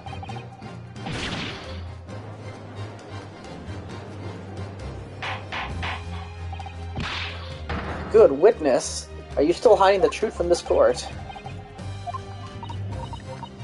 If that's a disguise, then underneath it, his true identity must be... Yes, that's right. There's only one person. My lord, the defense believes it can reveal Mr. Boone's true identity to the court. No, please no. Very well then, counsel. What's the true identity?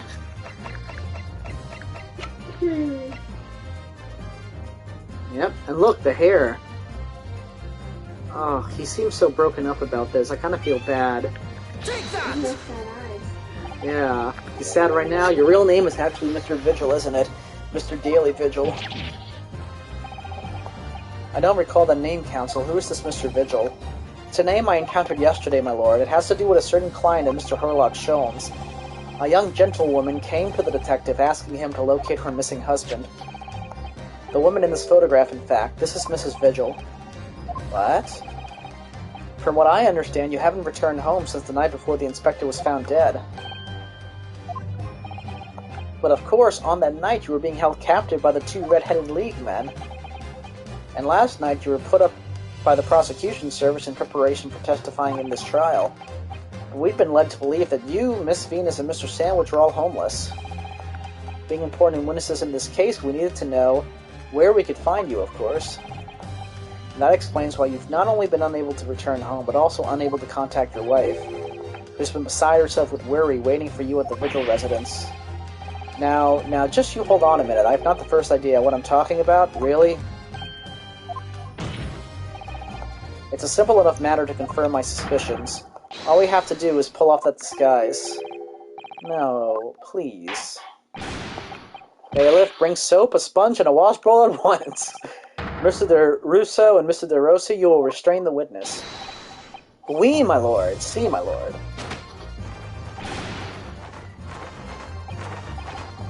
No, stop. Get off, please. Don't. Why was he trying to get away from his wife, though? He seems like very broken about that.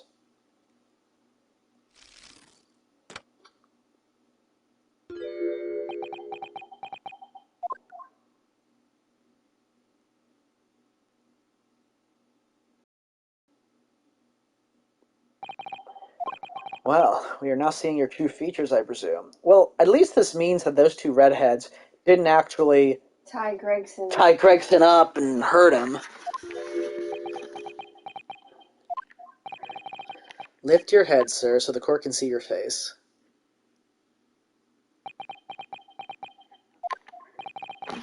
It would appear that the defense counsel's assertion was entirely correct. This has all been a very elaborate deception. So, witnesses tell the court, have you seen this man? I don't believe it, but... See, there is no question. This is the inspector we saw in the park. Extraordinary. On the day of the Red-Headed League enrollment, the man claiming to be Inspector Gregson, who appeared before Mr. DeRusso and Mr. DeRossi in the park, was you disguised as the inspector, or rather, was you posing as the inspector in no disguise at all. Mr. Vigil was formerly employed as the chief warder at Barclay Prison. The chief warder? Then your career had promise. Why, you would quite possibly have become the future governor of the prison. What on earth have you been doing peddling tittle-tattle on Fresno Street? Well, it's been 10 years since Mr. Vigil worked at the prison. 10 years?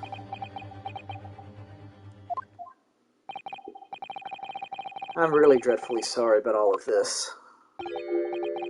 Yes, it's true. I am Daily Vigil. And you were the chief warder at Barclay Prison 10 years ago.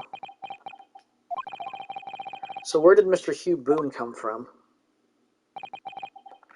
Boone is the other me. It's a name I invented. Well, evidently there's a great deal under the surface here.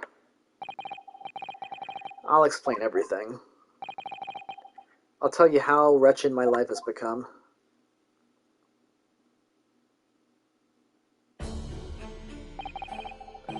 As you say, it was 10 years ago now that my employment at Barclay's chief warder came to an end. Having left the prison service, I searched for some new occupation by which to earn a wage. But times were hard in London, and I found no suitable engagements at all.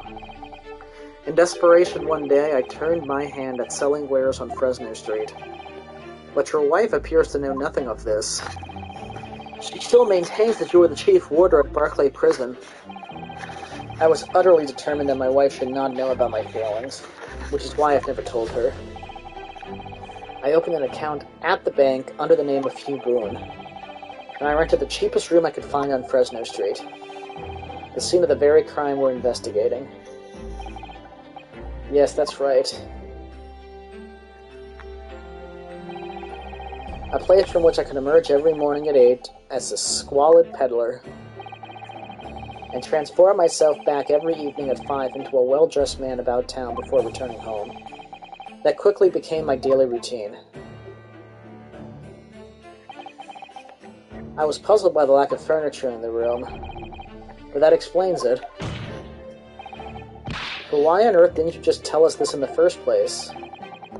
I have a wife, sir, and 2 sons, and without wishing to sound self-conceited, they regard me with some pride. I couldn't bring myself to disappoint them. So instead you decided to conceal your occupation from them. Yes. I've made such a terrible mess of everything. Still, one thing doesn't add up. No matter how many tidbits of information you could sell to passing gentlemen, even at 6 pence apiece, you couldn't hope to match the salary you must have commanded as chief warder at the prison. Very true. To have kept your family in comfort despite 10 years of somewhat misbegotten employment. That was all thanks to Inspector Gregson. What? Inspector Gregson? What on earth? It was some years after I'd invented Boone and begun my other life as a street seller. He, the inspector that is, recognized me one day. Do you mean to say the victim was an acquaintance of yours? I knew him from my time working at the prison. When he saw what I'd become, he was deeply troubled for me and my family, and from that day forward he visited me on Fresno Street with increasing regularity. Then one day, he asked me if I would carry out a secret assignment for him. A secret? What was it? I was to impersonate the inspector. What? Impersonate him? We always met in that little room so the inspector could brief me. Visit Orix's tomorrow and take a statement from the proprietress. It was always something along those lines. Surveillance work, interviewing people. On those occasions, he would lend me his identification so people would believe who I was.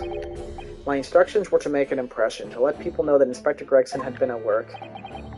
And for those services, he compensated me financially.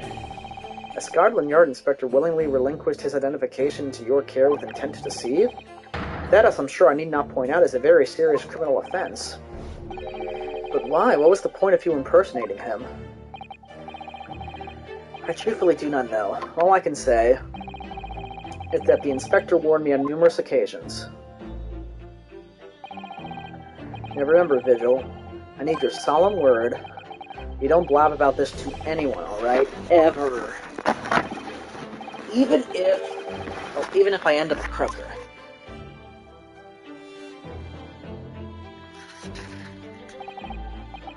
In time, he started to bring papers with him to the room as well.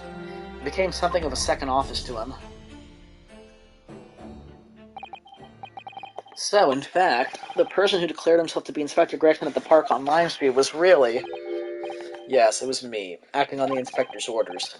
As usual, I removed my boon disguise, and then went as instructed to the park, armed with the inspector's identification book.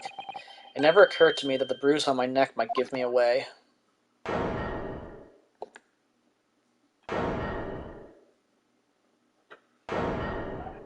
Yes, baby cat.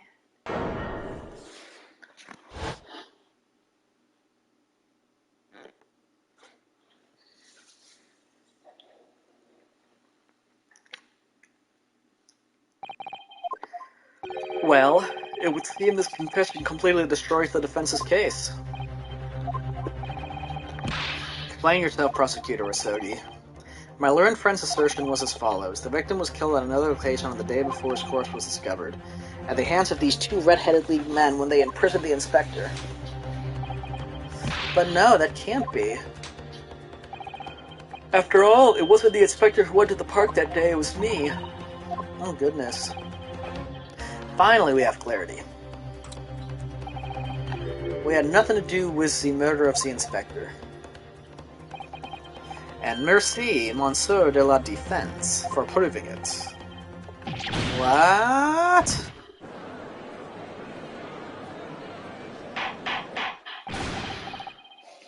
Order, order, order. Indeed, it would appear they would have reached a de facto conclusion of sorts. These witnesses had no involvement in the murder of the victim, as proven somewhat ironically by the defense. I hereby call an end to the cross-examination. Hold it!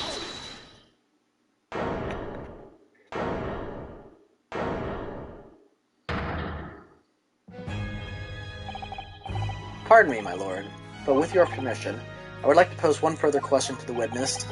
Kazuma. What question, counsel? It concerns the events of 10 years ago.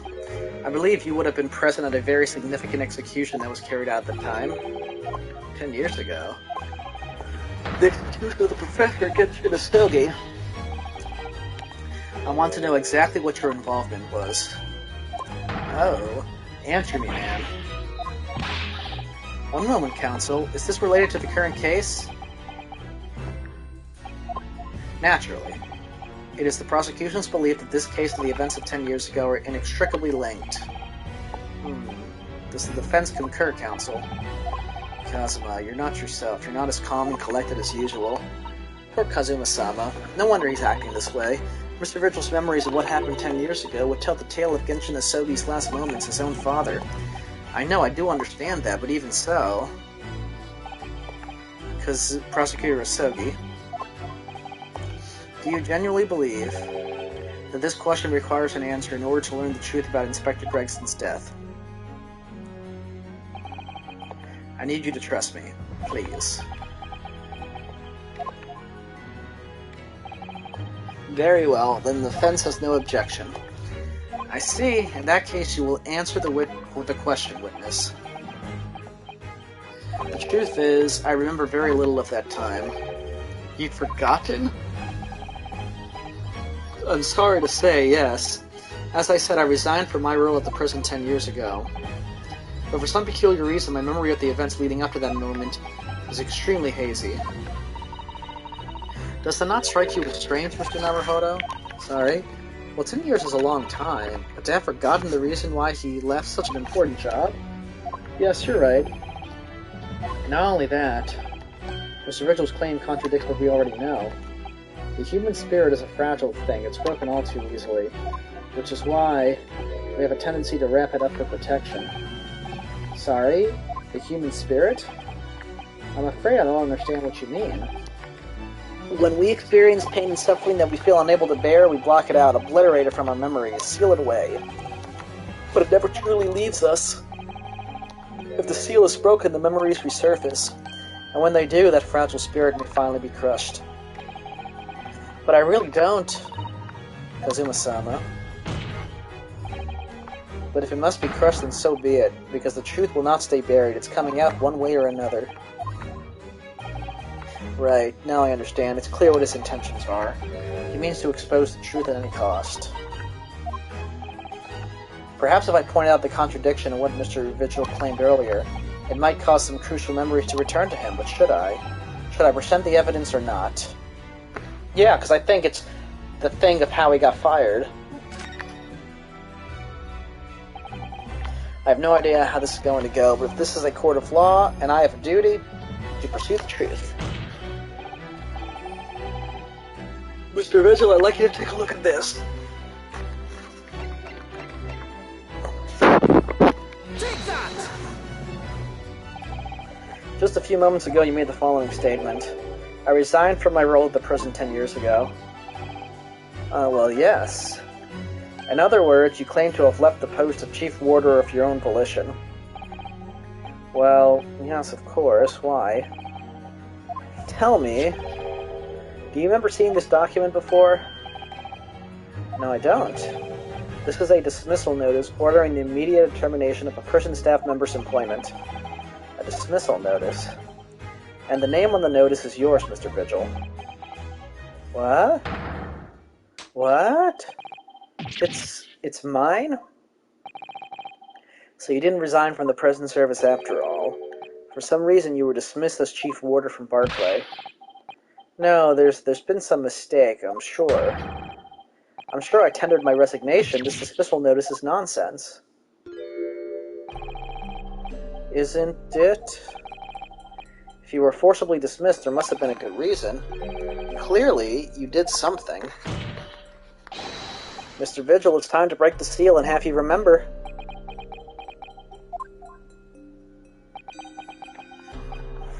According to the few remaining records, the final execution that you supervised was on the 17th of June 10 years ago. And on that day, something very serious took place at Barclay Prison. 17th of June. Was that the professor's execution? Professor? As you were the chief warder at the time, it stands to reason that you would have been present throughout the proceedings. It does sound familiar. And yet, that execution never took place.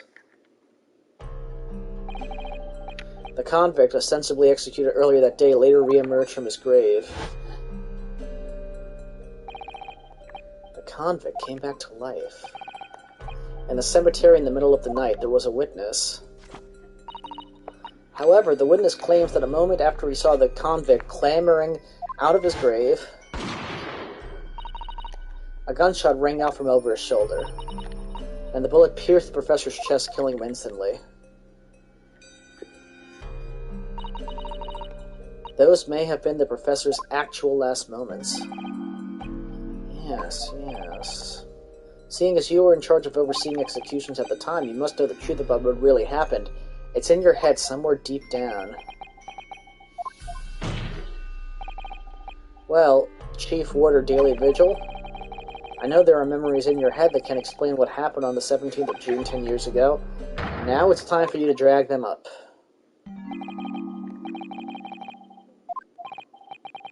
Mr. Vigil?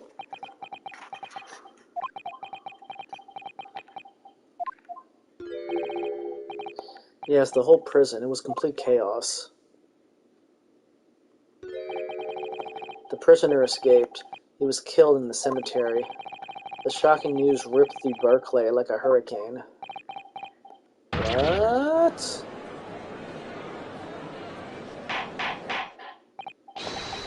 Order, order, order! You mean to say, Mr. Vigil, that your memories have finally returned? In my head, it's like some floodgates have been opened. The images, the screams. Oh my goodness. The papers. There were reports, articles about a man who'd seen a ghost. Yes, Enoch Drebber. But surely those reports were exaggerated. There were traces at the scene. Traces of what? In Logate Cemetery, plot 139, blood, lots of blood. That's where the man was buried, of course. Obviously, something terrible had happened there. The depths of conspiracy and depravity from which this tale is emerging are quite staggering. I've reviewed the police records from that time thoroughly. Well, extensively, yeah. A thorough investigation was conducted by Scotland Yard to ascertain how the convict managed to escape in the first place. And the conclusion reached by the investigating team was that a member of the prison staff must have been involved. Are you suggesting that a prison warder abetted the man's bid for freedom? Yes. Yes, and I was suspected for doing it. Of using that mass murderous execution as a way to help him escape. You did what? I remember now. The horror of it all is coming back to me. One evening, a few days after the execution, some detectives came to the prison. I was called to the governor's office at the top of the watchtower. I'm sorry, dearly, this is serious business, but can I help you, Ma? As chief warder, you were responsible for overseeing the execution of Flore, eh? Well, it seems the fellows at Scotland Yard want to have a few wee words with you about it. You better pack your things, laddie. You're to attend in person.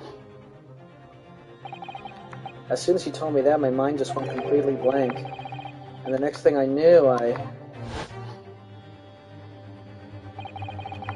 The professor, the most hated killer in our country's history. And I let him escape. I'm finished. My life is over.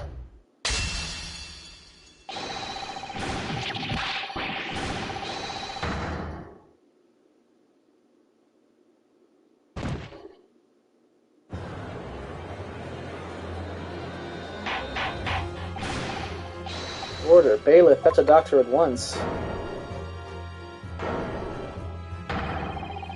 Court is adjourned for today with immediate effect. So, with Mr. Vigil's collapse, proceedings came to an abrupt end for the day. Once again overshadowed by the legacy of that notorious killer, appearing like a cursed ghost ship on a foggy ocean. Lord Van Zeeks, Mr. Vigil, Cosima, and Gregson. All of them bound by invisible chains anchored to the same wreckage in the murky depths of the past. But the miraculous light that had been trying to cut through the gloom and shine on those tragic events was playing on the edges of the truth at last.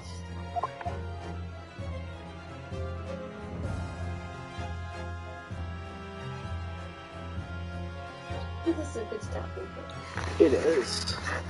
Boy. It's getting crazy, Kitty. Time for sleep. It's bedtime. It's bedtime for kids.